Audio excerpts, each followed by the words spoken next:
The report also found that the loss of natural great ape ranges in Africa and Asia helps drive the illegal trade as it promotes contact and conflict between apes and humans.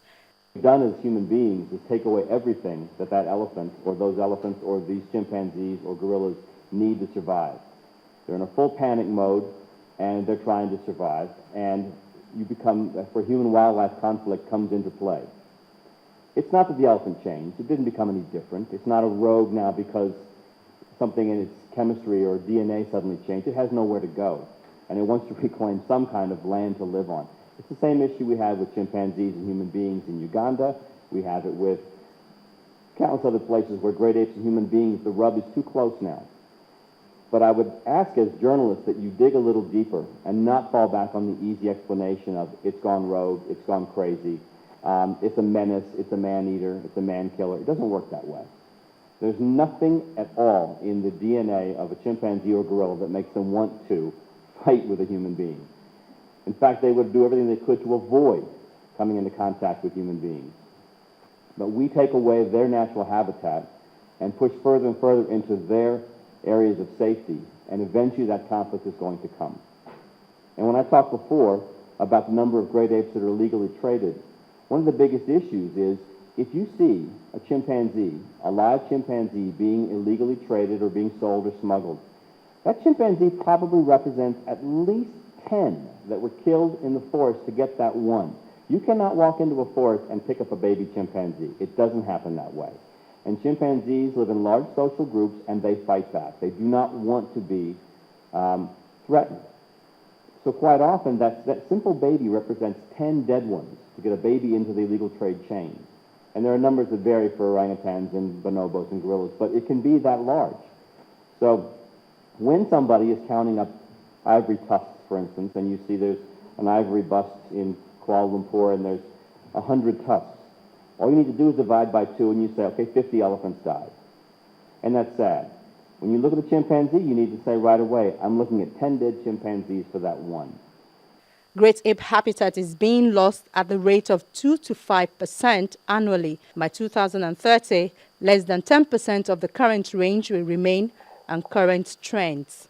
Finding that Asia is really a test case for the patterns being played out in Africa regarding palm oil and the growth of oil palm plantations. And all of the same devastation and biological destruction and the loss of biodiversity that is occurring in Asia is hitting us now in Africa as well. We have to learn from these lessons. 80% of Asia's tropical rainforests were wiped out to convert into palm oil plantations. And we're seeing an even faster deforestation right now in Africa as this boom grows.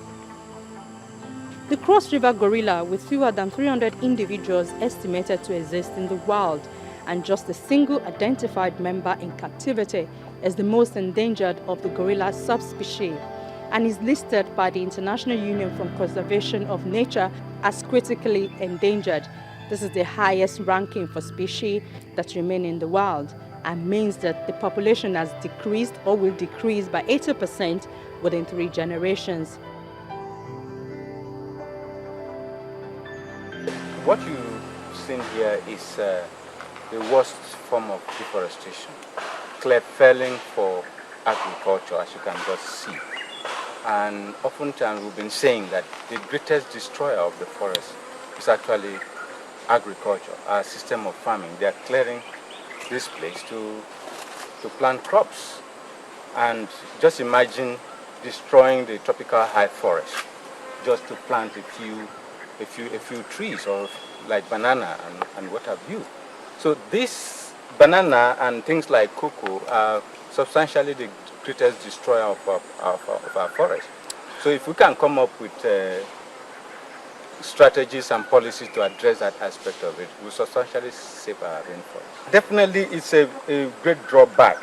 You know, it shrinks our carbon reserve, the forest that we often represent, put out there, whether it is in the community forest, whether it's in the reserve area, and what have you. It shrinks our carbon stock substantially.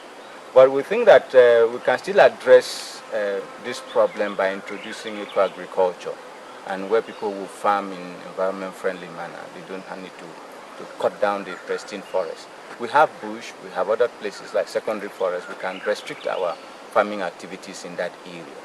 But we feel there's the need to engage the stakeholders, the communities as far as this is concerned, so that they will adopt new farming practices that are environment friendly. This subspecies of gorilla was unknown to science until the early 20th century.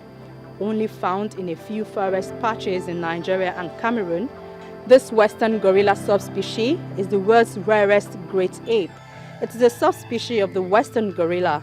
It differs from other subspecies, the western lowland gorilla, in skull and tooth dimensions, and it is usually found in montane rainforests between 1,500 and 3,500 meters and in bamboo forests from about 2,500 to 3,000 meters. Many cross-river gorilla groups live in unprotected forests and face the threat of habitat loss through logging and as local people clear land for agriculture and cattle grazing. One of the main challenges, I guess, is that the populations surrounding these remaining animals are poor. They have few alternative options for making livelihoods, so they're hunters, they're farmers, and it's difficult to persuade people like that to give up hunting, to persuade them not to cut down forests because chimpanzees are living there when they need to be providing a livelihood. So that's obviously a main challenge. Another challenge then is we have some excellent protected areas in Cross River State. We have Cross River National Park, but unfortunately it's not well funded, it's not particularly well managed, it's got some problems of hunting and logging. We also have a number of forest reserves in the state managed by the Cross River State Forestry Commission, and again some of these have been lost to agriculture, some have been converted to plantations, and so very few of those are still viable. As forests are opened up by timber companies, hunters move in, the subspecies also faces the risk of inbreeding and loss of genetic diversity due to the small population size and the low flow of genetic exchange between the different subpopulations. Although areas of unoccupied potential gorilla habitats still remain and can provide connectivity between the subpopulations, these areas are not yet safe for gorillas to use. The good thing is that I think very few species have actually gone extinct in Cross River State. So we still have animals like the gorilla and chimpanzee and drill and elephant and leopard. They're still here in the state. But if you trek up to, take a vehicle up to Boki, areas in northern Cross River State, like the Afi Mountain Wildlife Sanctuary, yes, there are animals there, but your chances of seeing them are small. You're more likely to perhaps see a squirrel or some birds or butterflies, animals like that. But if you go there thinking you will see gorillas, I think it's quite unlikely. The continued fragmentation of cross-river gorilla habitat across a large, complex area, together with the threats from hunting and the small number of gorillas remaining, has led to its critically endangered status. The cross-river gorilla is one of the 25 most endangered primates worldwide, that is according to the IUCN. The main thing to do is to improve levels of protection. It's the only thing. We can't go to another country and buy some animals and come and release them. So that the only thing really we can do is manage our existing forest better. That means more rangers, more forest guards, better training, better equipment, vehicles, allowances. But it also means better supervision. So just sending forest guards out to the forest is not enough if we're going to sit in Calabar or Camper or ICOM and not supervise that work. So we've got to make sure that the people we're sending out to the forest are actually working to protect those animals in the forest that we're paying them to do. Many NGOs were involved in helping the state government revise the forestry and wildlife law. It's now a combined forestry and wildlife law, and I believe, we're not yet seeing the actual document, is that the penalties for hunting and illegal fishing, illegal farming were increased. So I think that will help a lot, because the legislation has always been in place. One of the problems was that the penalties were outdated. So for killing an elephant or something, it might have only been 10 naira. So obviously you need a much more tough penalty for people. But you also need better law enforcement as well. You can have the best legislation in the world, but if you're not going out into the forest and with your rangers and people actually making the arrest, then that will not happen. At the federal level as well, yes, some of that legislation is outdated. There's an endangered species decree, which is now more than 20 years old, and there are penalties within that which are seriously outdated. We know the rates of inflation in the country, so the legislation and the penalties have to keep pace with that. And there has been some moves by the Federal Ministry of Environment to update that decree, and that should be given more emphasis, and it should be passed into law, as a Cross River State Government were able to do. I think a lot of people understand the laws. The problem is often lack of alternatives, lack of other options.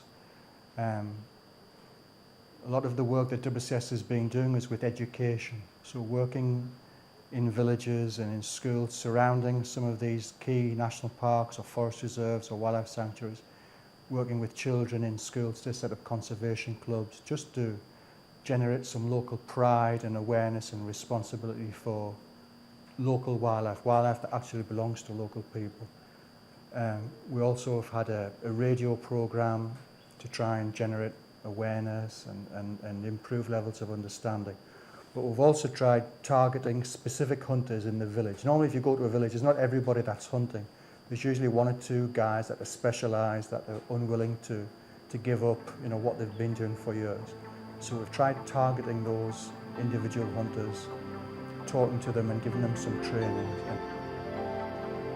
The Cross River gorilla is a unique subspecies that only lives in a relatively small area. With only a few hundred individuals remaining, it is in very real danger of becoming extinct unless it is properly cared for.